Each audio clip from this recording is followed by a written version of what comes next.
Hemos visto a Bruce Wayne perder a sus padres en un callejón oscuro incontables veces.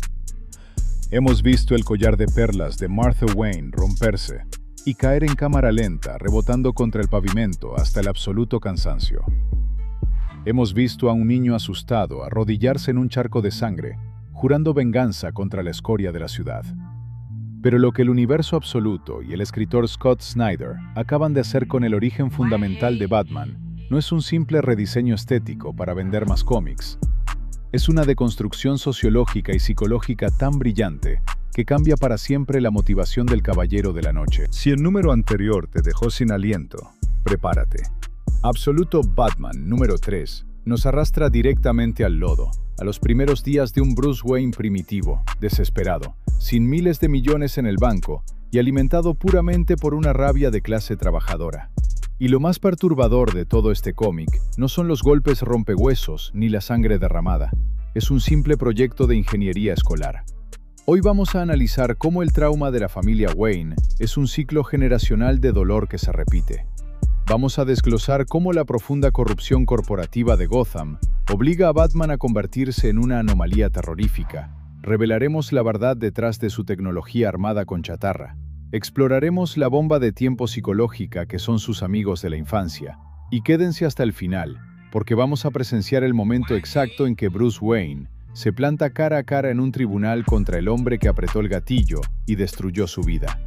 Joe Chill. Bienvenidos de vuelta a la oscuridad de Gotham, mi gente. Pónganse cómodos, porque hoy bajamos al abismo. Para entender a este nuevo Batman, la historia nos arrastra violentamente hacia el pasado, a un recuerdo antes de que ocurriera la tragedia en el zoológico. Bruce es solo un chico increíblemente brillante participando en una competencia llamada Jóvenes Ingenieros.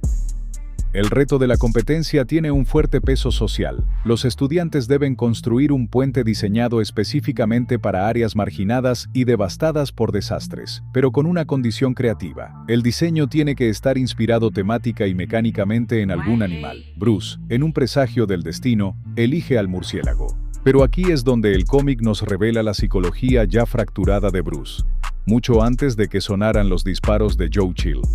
Su diseño original del puente no estaba pensado para conectar personas o facilitar el comercio. Estaba diseñado para ser masivo, alto y, en las propias palabras del joven Bruce, intimidante. Él había elevado los pilares al máximo, reforzado las puertas y probado la resistencia de los materiales al límite.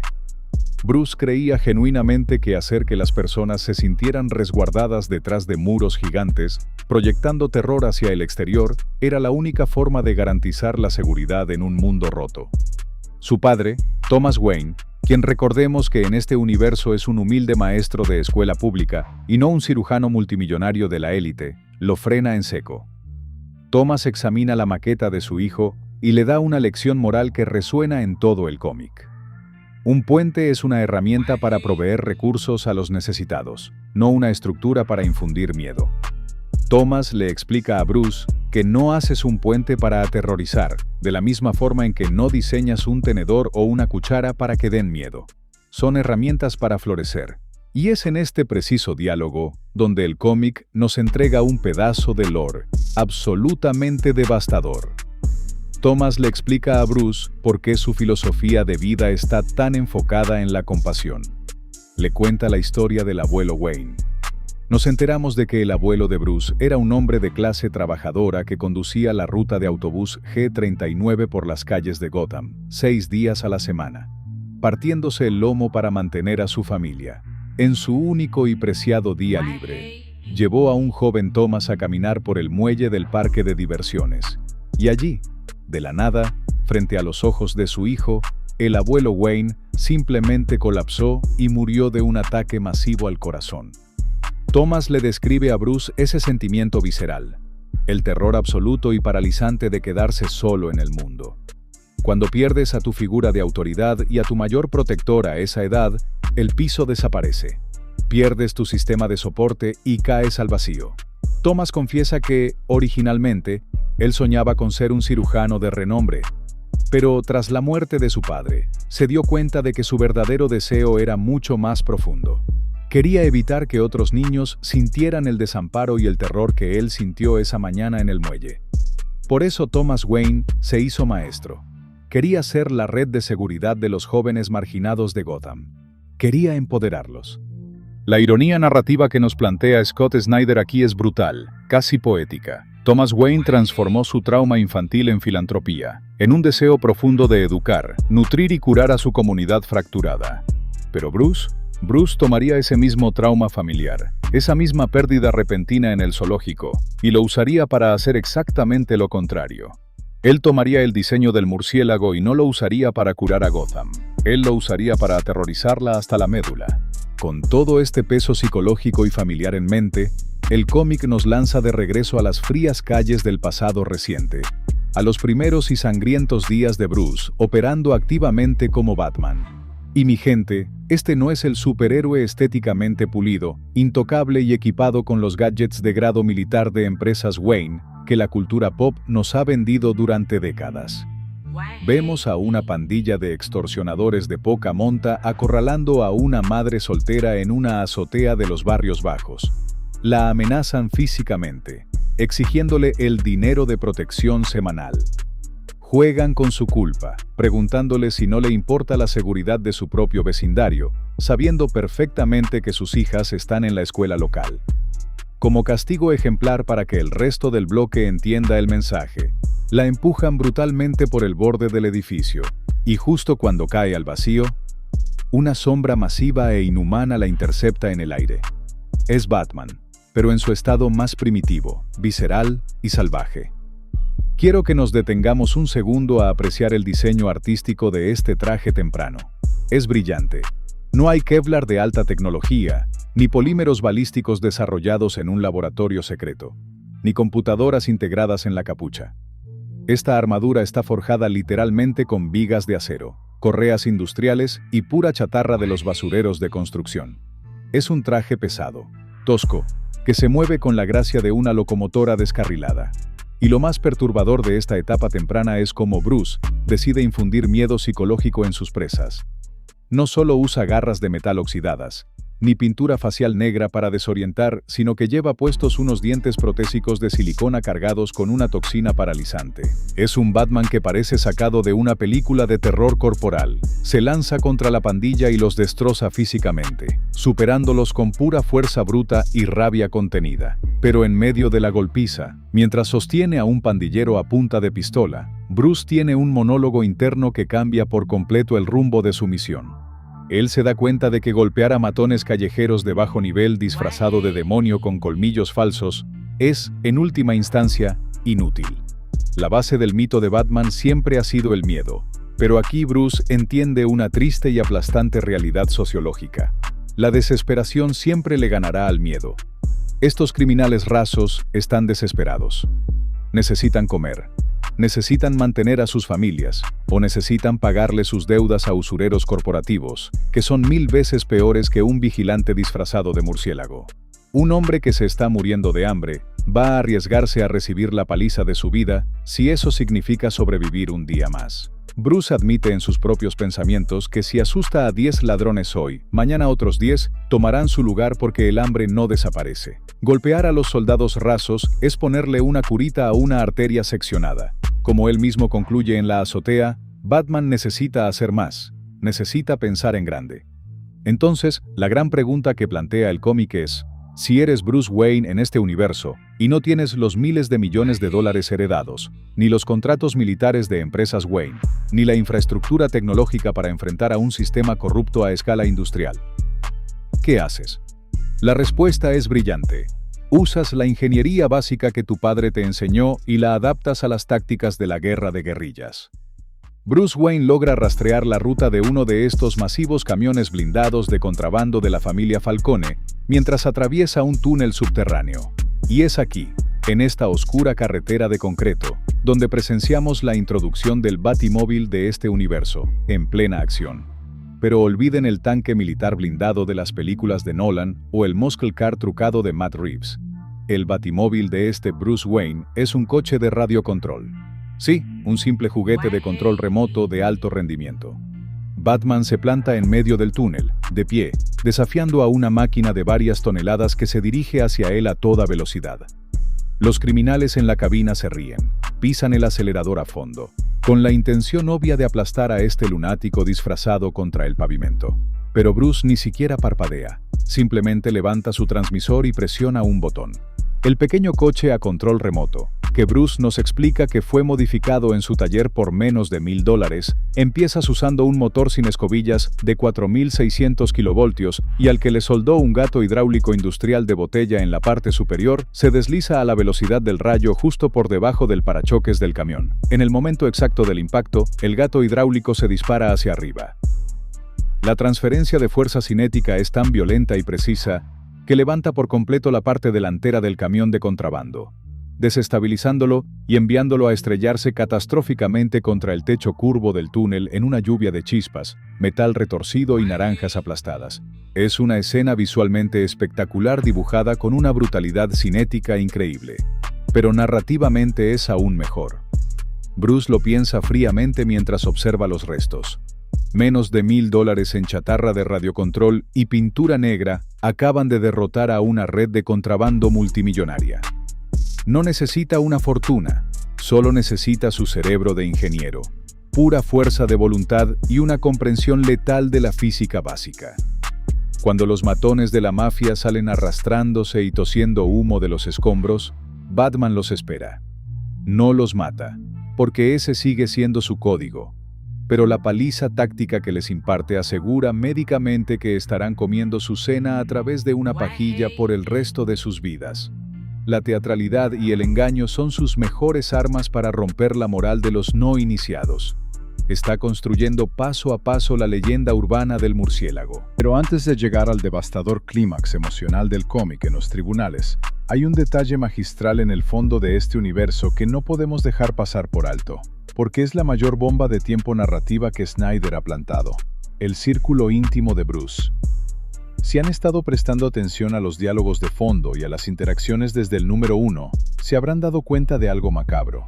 Los amigos de la infancia con los que Bruce Wayne creció en su peligroso barrio, la gente con la que suda en el gimnasio, con la que comparte el pan y con la que maldice a los ricos, son los mismos personajes que, en la línea de tiempo clásica de DC, conforman su peor y más sádica galería de villanos.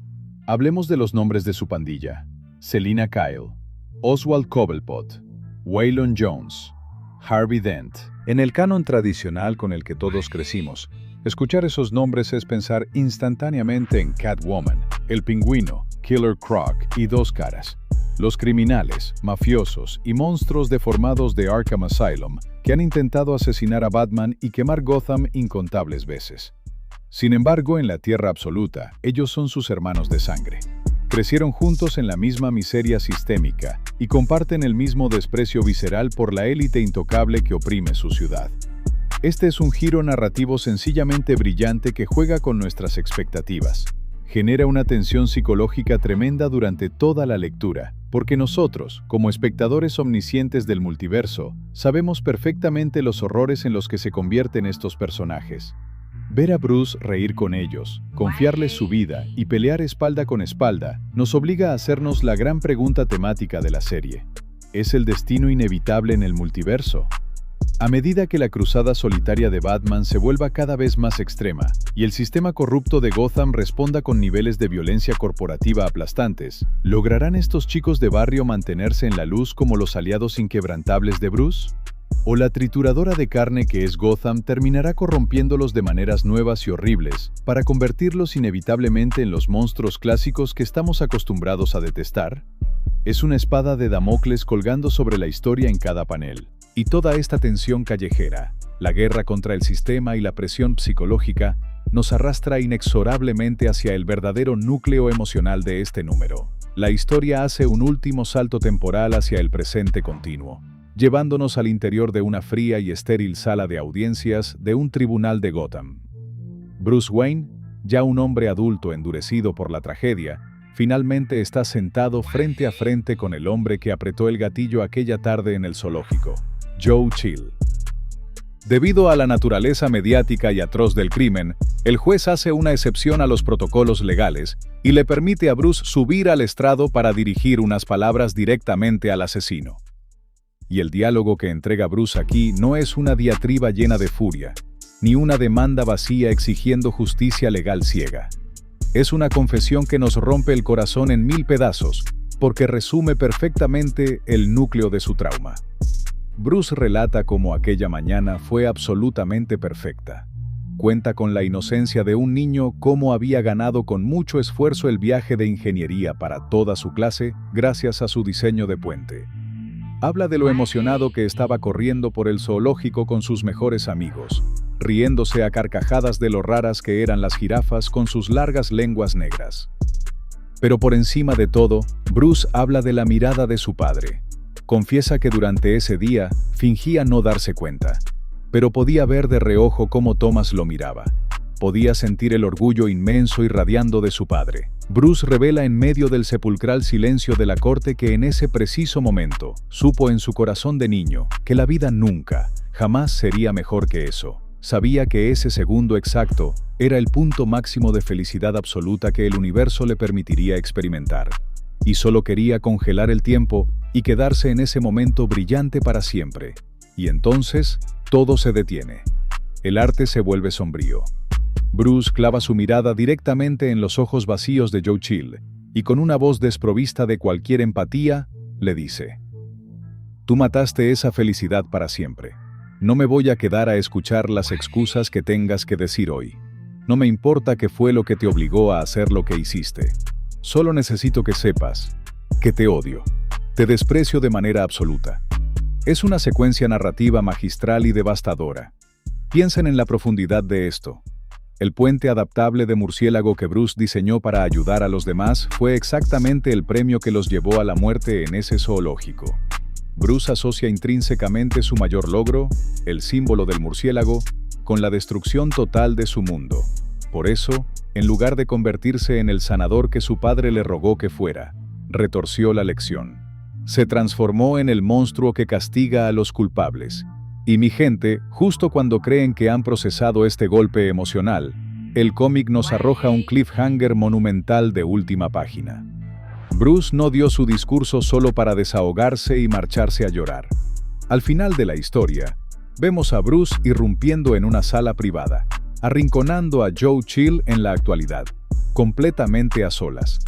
Chill aparentemente había hecho un trato para dar una declaración reveladora en la corte ese mismo día, pero Bruce interviene primero. Batman, envuelto en las sombras, acorrala al asesino de sus padres y cierra el cómic con una sola frase siniestra: «Tenías algo que querías decir». Bruce sabe que hay algo más. Su instinto deductivo le dice que este asesinato no fue un simple robo aleatorio perpetrado por un drogadicto desesperado.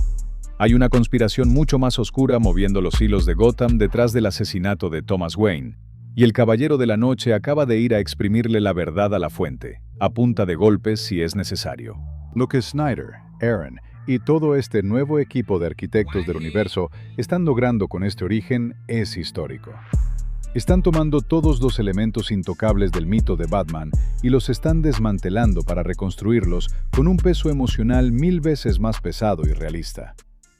Este Bruce Wayne no es un playboy aburrido buscando un pasatiempo vengativo en una mansión de 100 habitaciones.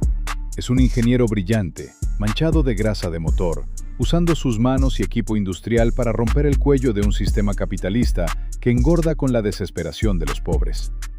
¿Qué secreto oscuro y perturbador creen que esconde Joe Chill sobre la verdadera razón detrás de la muerte de la familia Wayne? ¿Será que el alcalde, los Falcone o algo peor ordenaron el golpe? Y lo más importante, ¿cuánto tiempo creen que pase antes de que Harvey Dent y Selina Kyle sucumban a la oscuridad de Gotham y traicionen a su hermano? Déjenme todas sus teorías conspirativas en los comentarios aquí abajo. Siempre los leo todos. Si este análisis les aportó valor y quieren apoyar este nivel de inmersión en la cultura geek, asegúrense de destruir ese botón de like, suscribirse al canal y activar la campana. Y si recién están descubriendo esto y quieren ponerse al día con toda la brutal historia desde el origen, asegúrense de revisar nuestra lista de reproducción oficial del universo absoluto, que les estoy dejando aquí mismo en pantalla. Entren ahí y devórense el lore. Nos vemos en la próxima caída en las sombras de Gotham, mi gente. Cuídense mucho.